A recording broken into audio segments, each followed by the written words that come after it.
Most smaller contractors are just looking at training as an expense. But if you look at training of from the retention to the reduction in callbacks to increased 5-star reviews to employee satisfaction, if you start adding up some of these metrics, training is a infinite investment.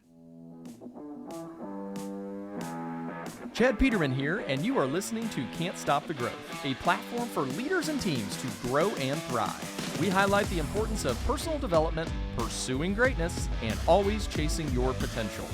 Let's get into it. Hello, and welcome to another episode of Can't Stop the Growth. I'm your host, Chad Peterman, and today I have two good friends of mine who have helped us when it comes to growing and training our technicians. Really excited to have on the show today Mr. Dan Clapper and Mr. Ken Midgett, both with Interplay Learning. Welcome to the show, guys. Excited to have you both on the podcast because I think that what you guys do can help a lot of people out there that listen to our show and are looking for ways where they, as a leader in their company, can inspire and develop those around them. So, to get things kicked off, one of you wanted to dive into what is Interplay Learning and how are you guys helping people in the trades? Yeah, so Interplay Learning, we're an online, on demand technical training platform. So, really, when you think of contractors who have maybe labs or they do on the job training, we supplement that style of training with either foundational knowledge or we actually do simulations too. So, think of almost like a video game for HVAC techs where they can go into this virtual environment, practice where they don't get electrocuted, and really get in some repetition. So when they go out and they either go to the lab or they go out into the real world, they've had some practice before they start touching live equipment. I think how we impact the market and impact people to have professional career growth is that we offer this training in an environment where there's no threat, there's no environment that's hostile like there used to be many years ago where somebody's getting yelled at because they made a mistake.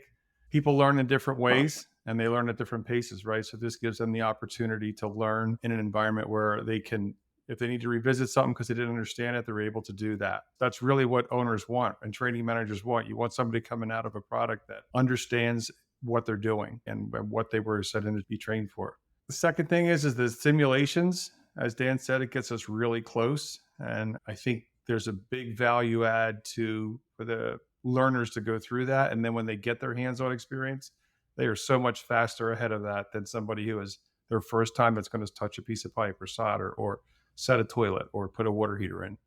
Yeah, that makes perfect sense. I think that's the one thing that if I had to point to something in our training program, it's just that apprehension about touching something that's live and on. And to your point, Dan, can I get electrocuted or what's that look like if you're unsure? And so providing that safe environment for them, I think is really critical. I know with today's younger generation, obviously video games and anything that's interactive is hugely successful, it seems. Tell us a little bit more about that VR training and what that looks like and how people may be able to utilize that to help in their training efforts.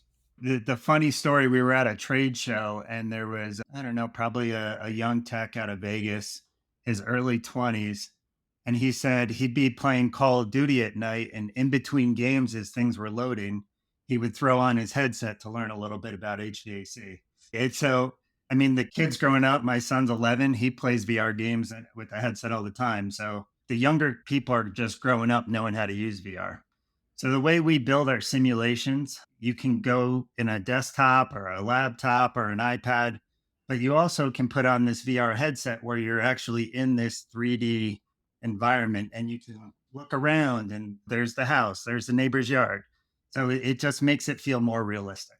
I think with all the technology both that you guys have and that's out there, the schools and training, I think are kind of the in vogue thing right now. What do you guys see contractors out there doing? So say I'm a contractor, I don't have a training program, I'm not sure where to start. What would be your advice to that particular contractor who's looking for where do I start? I think one of the most important things in that situation where starting is really how you're going to do it. Like get an idea what you want to use for the product, whether it's going to be hands-on, whether it's something like we offer, and then think about the implementation procedure, and most importantly, who's going to manage it. We found that you just can't say to employees, hey, here's this stuff, just watch it on your own time or watch it on paid time or whatever. When it's unstructured, you're going to get exactly what you wanted, an unstructured environment, right? So holding them accountable, incentivizing, all those things got to go into play with how it's used. Chad, you're probably one of the best examples I've ever seen of this. Like, training has to become part of the culture. It's not just something you do once in a while. For sure. The cool thing, what we saw when we started our school was really the cultural bump when, you have the lab, you have a program, technicians, whether they've been in the trade 3 days or 30 years, they know now that you are serious about training. It's not just having a distributor rep come in and bring breakfast and really provide very little value. You've actually got those things there for them to look at. You're truly fostering a lifelong learning environment. And that's just great for people to have that opportunity. Yeah, absolutely. What other things have you guys seen as far as positive effects when contractors are using your guys' products to train their technicians? What are some of those ancillary benefits you're seeing out there with contractors and their feedback as to how your products are helping? One of the things we hear, and this is something that sometimes it's a tech won't actually admit it to you, but it's the building of self confidence. What we're seeing is when techs start getting into our platform and learning, like I was telling the story of the tech in Vegas, they start actually learning on their own time because they want to show up the next day to be smarter at what they do. They want to actually have the answers for their customer. What we see is when people start getting a taste of this professional development, they want more. But you have to help them have that taste first.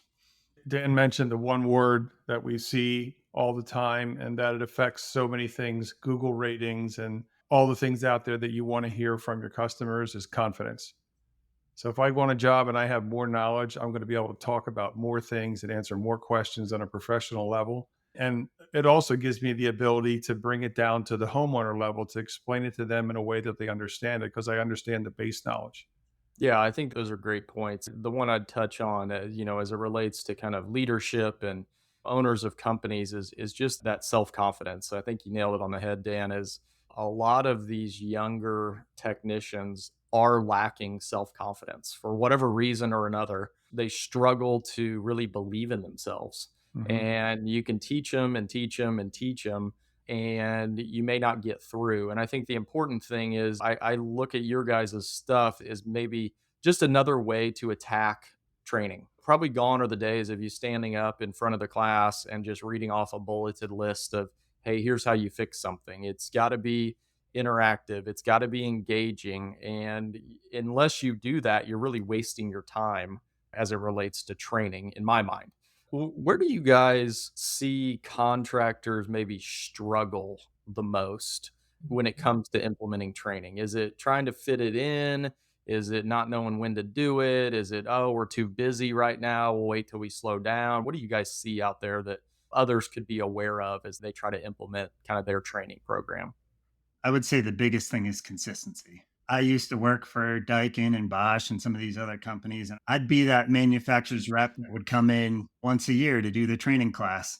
And half the people in the class are like arms folded, their heads down, like they're just not engaged. But if you have some sort of program, I've seen people even build it into Service Titan as a work order. Like, you have an hour a week of training to do. This is just like going to a job. This is part of what your weekly job is to better your skill set every week. I think that's the real difference from the people that have a good training culture and people that don't. I also think that the owner of the company is the leader. And one of the things we see that makes things falter or wobble is the owner tries to jump in and get involved in the actual implementation and the practicality of it instead of just letting the service managers do it or director of training, depending on the size of the company, whatever you're doing. But the owner should be running the company, not administering something like that. And I think that's sometimes they end up saying, it's just too much work. It's too much work. I want the easy button. And if it was delegated to somebody who has the time to do it correctly, there's a much better outcome. Absolutely. I think those are both great points and definitely things that especially in a smaller organization. It's tough. Everybody's wearing a lot of hats and doing a lot of things. I always tell people, in this industry, being emergency service, a lot of times a manager considers themselves what they call a firefighter. And what I've found is that oftentimes the manager is starting a lot of these fires because they're not training their people and they're putting out the fires all the time rather than providing technicians resources so that they can put out their own fires. A whole department of firefighters is a heck of a lot better than one trying to put out the fires of all your own people. I guess maybe we dive a little bit deeper into what actually interplay is. What could a contractor glean from this? Obviously, it's training. I know, Ken, you're on the kind of the plumbing side, Dan, more on the HVAC, but maybe each of you could kind of give like, hey, here's what a technician could learn from our training platform. Yeah. So we've built content. Our first course in HVAC is what is HVAC. Some of our training is actually used in the K through 12 or even some of the technical trade schools. We certainly have content on the foundational level. What are components? How do they work together? What's the refrigeration cycle? And then we have courses that get into the maintenance, how to check the coils or the air filters, how to use a multimeter. How to use a multimeter is one of our most popular courses, by the way. Even techs that have been in the field 10 years, they might not know all the tricks to how to use a multimeter, right? And then really, I think it's kind of a step. We have foundational, we have maintenance, we have some install content, and we have some service content. We keep all of our content general, though, with not specific to manufacturer. So the most common faults for each of these types of equipment, like the most common faults for the furnace. Now, if you wanted to get to the specific board on a specific type of unit, you would probably have to get your factory rep in to teach that, but we'll get you 80, 90% of the way there.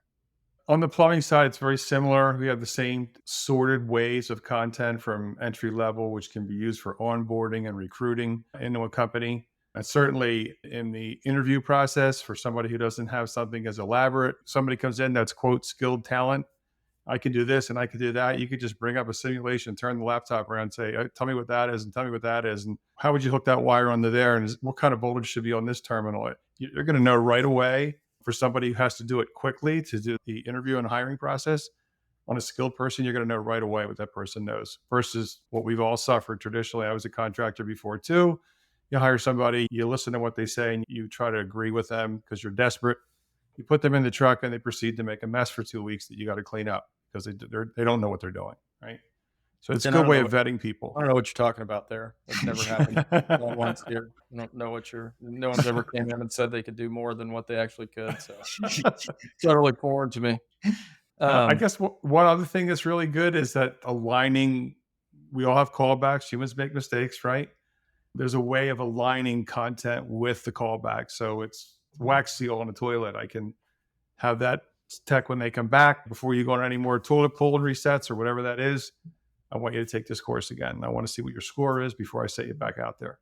Awesome. Yeah, I think you brought up a few great ideas there. One that you don't typically think about training in an interview process. I know we've created kind of technical skill assessments for the hiring manager to give to candidates so we can kind of assess where they are in different things. But I think, yeah, even bringing up one of your courses and having them interact with it and see, hey, how much do you know? Type of thing, I think is a really good piece. And then on the callbacks too, I think the biggest mistake a lot of leaders in our space make is you get mad about the callbacks, but a lot of the time that you send a different technician and the technician who made the mistake never even knows that they did anything wrong. And then we wonder why we continually get callbacks. It's like, well, we never taught the guy actually what he did wrong and how to correct it.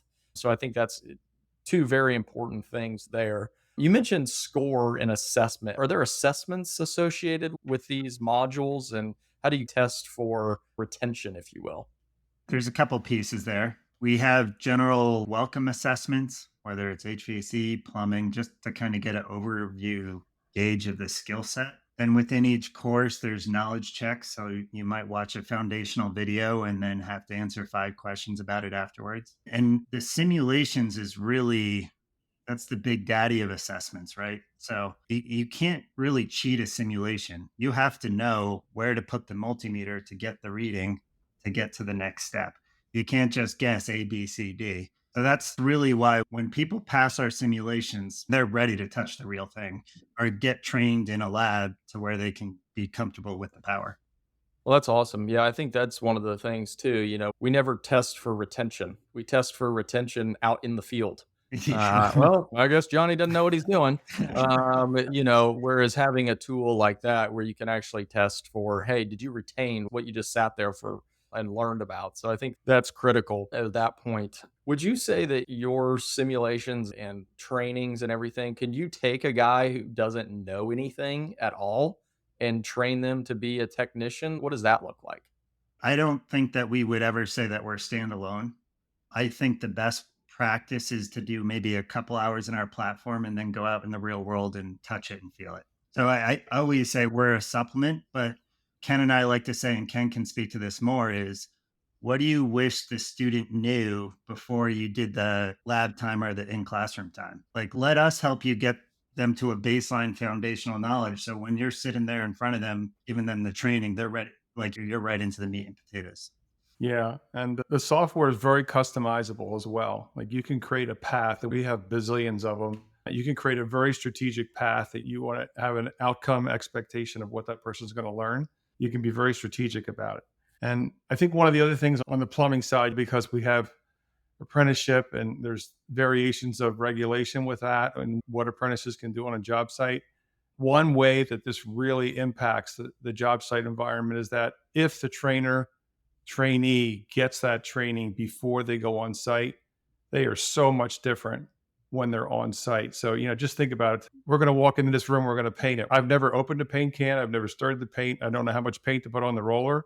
But if I did a simulation and I watched how all that works, and now you take me in the room and say, we're going to paint today, I got 2/3 of the information in my brain of how it's going to work. And, you can make that analogous to ripping out a tank style water heat and putting it in a tankless. We have a simulation just for that.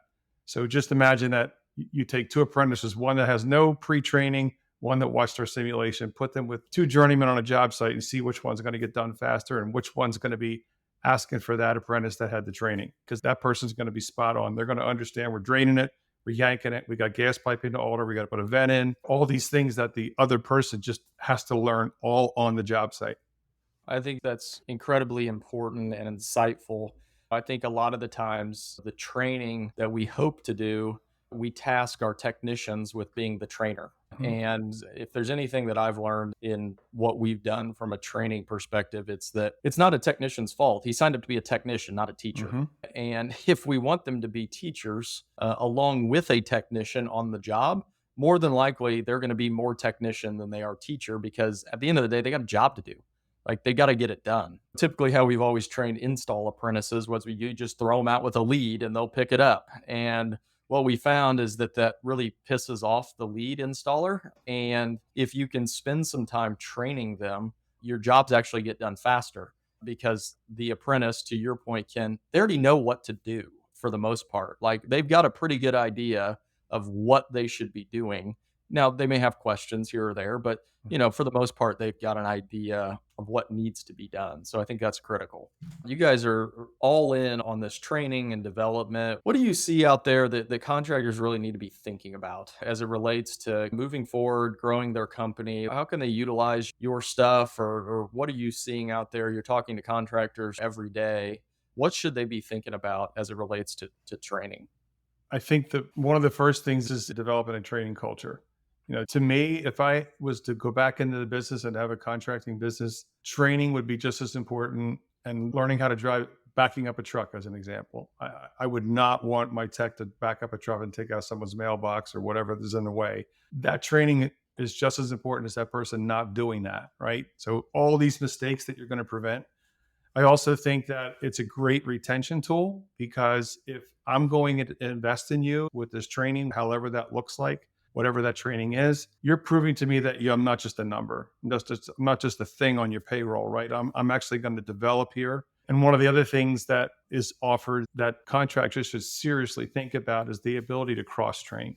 We can't get skilled labor. We have all this work that we want to do. What's wrong with taking a plumber and cross-training them into electric or HVAC or vice versa? And there's an opportunity that you can do. And just that same thought process that you're giving to that tech is that I'm making you more valuable, dude. Look what I'm doing for you. This is great. This is important. And this is why it's important. This is what's going to do for you. When the economy's bad or things are tough, you're going to be the last guy to let go because you have the most talent. Probably what I would add to that too is a lot of mistakes we see is the metrics of training. Most smaller contractors are just looking at training as an expense. If you're looking at training just as an expense, that's probably going to get cut when times get tough. But if you look at training of from the retention to the reduction in callbacks to increased 5-star reviews to employee satisfaction, if you start adding up some of these metrics, training is a infinite investment. I'm sure there's a cutoff of how many hours where it makes sense, but there's definitely ROI there. And I think a lot of people don't think about training as an ROI. Yeah, absolutely. I think that's the only way you really can look at it. If you're looking at it the other way, you're just checking a box. You're not training at all. You're just basically spending money to say that you spend money on training, and all your people can see right through that. And ultimately, you're wasting your money. And so I think that your guys' comments about it being really an investment in the company, I think is critical. And how you're actually going to move the company forward and grow and hopefully avoid some of those tough times because your people are trained up and they have the skills and they're marketable and they can do a lot of things. Everyone likes to complain about the millennials and this, that, and the other. Actually a millennial myself, but everybody complains about our generation, how terrible we are, and we're lazy and all of that stuff. What do you guys see? I mean, you're dealing with technicians and training. What are you guys seeing out there as it relates to the younger generation, and then how you guys feel like, hey, we may overcome some of those hurdles with the training we do and how we do it? Well, I'm going to talk to her from two hats, from the contractor hat and the educator's hat, because I taught vocational education, CTE, for a little under 12 years. So I had a whole 50 millennials to deal with. Like, how you going to motivate these high schoolers to want to learn plumbing? And I completely disagree with the laziness and everything else. I think that a lot of it is just misguided. The expectations are not like they were 30 years ago. You have to teach them in a different way. You have to find their impulses, find their currency, and it's not always money. A millennial does not always need cash in their hand, to that point that you'll see people that are riding around being an Uber person. That's their job. There's something else to this, to that, instead of having a career with a company like you have or in a trade that you're going to be able to take with you the rest of your life. So I think it's guidance in the beginning steps. Hey, if you do these things, when I ask you to do them, you'll get here. It's showing them, being visionary with them, showing them what the expectation is. And if the expectation is fulfilled, this is what you get. What they get is what you have to find out when you talk to them, when you interview them. Again, it's not always money. Sometimes it's they want to get a house, but you wanted to get the house, but sometimes it's something else. So they want to contribute to society. That's one thing about millennials. I think you just have to guide them and not have the same expectations you did 30 years ago. And I think that's where sometimes this rub is, if you will, between journeyman and apprentice, is that the journeyman's that is training this apprentice now is trained maybe 20 years ago, and it was just do it or else. Whereas now that apprentice has options, especially if they're in the entry level, they can go to Amazon and get a job. They don't need to listen to somebody scream or yell at them all day long. So that's the different environment. I think if you take the time to show them, it will come. A lot of the millennials are asking why. Like, why does this do this? Why does this do that? Now, if the millennial goes up to the senior tech and asks him why all day long, he's going to get fittings thrown at him or pipe wrench. So giving a resource to where they can figure out the why so they don't have to waste the time while they're on the job site, that makes the experience of the millennial better on the job site. They'll actually enjoy the job more because they showed up already knowing the why, instead of trying to get the answers out and like getting disgruntled and say, man, I'm not going to be around these angry techs. So I think part of it is just having the resources for them when they need it. What we've really found, to Ken's point, is they need to be showed what to do, why things are the way they are. And what we've tried to do is create career paths within each department. So Hmm. what's the big joke about millennial? They want to start a job tomorrow and be president the next day. And it's not that they want to be president, but they want to know what they need to know to get Yes. there. Yes. And then if you can show them, here's what you need to know, but you're probably not going to get all that information in 24 hours. But as long as they know the path, they know how to get there. I would assume some of your training probably works in a similar fashion where they kind of have a path, like one thing Hmm. builds on another and so on and so forth. Is that the case? Am I correct in Hmm. saying that? Yep. And some of our customers get super detailed. I mean, they'll build out a 3 or 4 year learning program. I think that's critical. And two, I think from a leadership perspective, it's a lot about meeting the future technician where they are rather than hoping that, as you pointed out, Ken, it's just, well, why don't they just learn the same way I learned? It's like, Hmm. well, if they don't, what are we just going to sit around and wait till they do, or they're going to walk out the door? It's really leaning into that. And I think that's good advice for really anybody in a leadership role or a training role is like, it's not about you. It's about whoever you're training. And Hmm. everyone's going to learn a little bit different way. They're going to ask different questions. And you got to be open to wanting to meet them where they are and get them that information. I think that's just super critical when we're talking about training and learning and development. What does the typical onboarding look like? Like, how big of a lift am I going to have to lift in order to use your product? There's a lot of different ways that people use our product. If you're a smaller organization or you just don't have capacity, we have a lot of like pre-built pathways. So the lift would be just to make sure you're assigning time for people to learn every week. As we get into some bigger companies, we can figure out how to integrate with the type of training you're already doing. Like, where can we supplement here? Where can we supplement there? But certainly the smaller companies, we, it's almost training in a box. Like, we have pathways, we can get people from zero to start. But of course, you have to coordinate that with on the job time or lab time or whatever you can do. And plus, we have a whole department dedicated to that, to the onboarding side of things. And there's people in the company that's their job is to follow up and make sure that you're happy, that you're getting it implemented, that you're getting results. And if there's anything they can do to help get you over the hump, then they do their best to make sure they get that done. A lot of times we'll start with those assessments too. I mean, most contractors we talk to, they kind of know the skill sets of all their employees, but not really. Like, let's just do a baseline assessment because if I can see where all your employees are and their technical skills, I can help build better training paths to improve them right where they need to be improved. Well, that's great. I know that we're using the product and are working to even utilize it more. And so I think that's really exciting to have you guys on here to hopefully share some things that others can do to improve that training culture within their companies.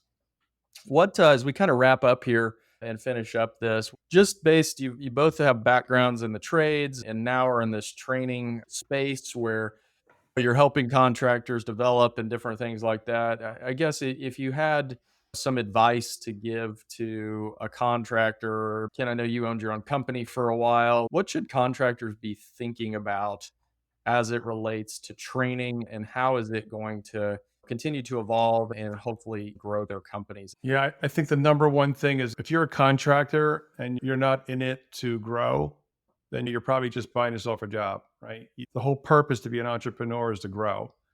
And having training, as Dan mentioned before, that there's metrics that you can measure, there's ROI, there's capabilities to cross train. If I'm on the HVAC side and I want to get into plumbing, I can go find a plumbing contractor to buy, but I may have to train their people and train more people because my marketing program's rock and rolling. And now I'm going to have way more plumbing calls than that contractor that I bought.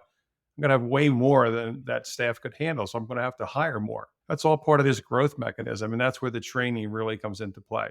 It's measurable. It holds people accountable. You have an outcome because the person knows how to do the work. Their confidence goes up.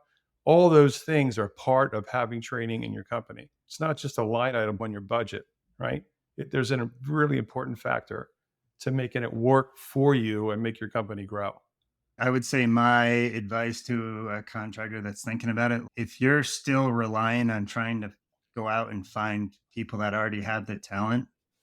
You're always going to be chasing that. The people you hire are going to end up leaving to the next person. The mindset you have to have is just to build your own in-house training program. Obviously, Peterman has figured this out better than almost anyone I've ever met. But when you can control the labor flow from someone just off the street that doesn't know anything about the trades at all the way through your business, now you have control of that growth, as Ken was saying. That's where exponential growth can happen. Yeah, absolutely. That's great advice from both of you. As you think about training, as you think about development of your team, I think it's important to understand that the only way to grow is to train and develop your people, Right. or you're just going to be replacing people that you didn't train and develop. And so, if your goal in listening to this and putting in the hours of hard work is to grow your company, to me, it starts with this line item. It starts with training and development. What is the plan of attack? How are we going to get there?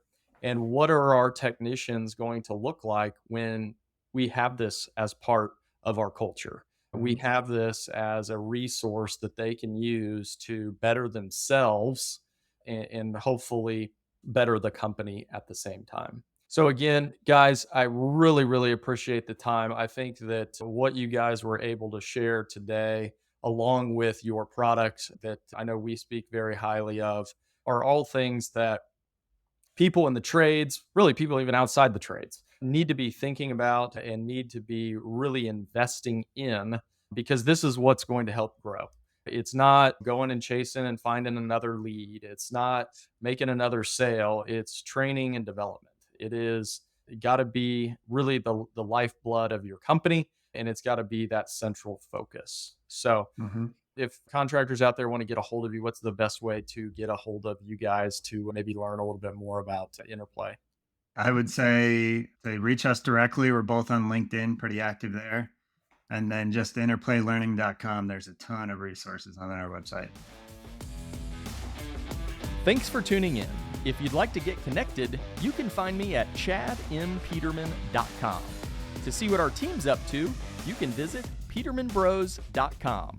As always, keep growing out there.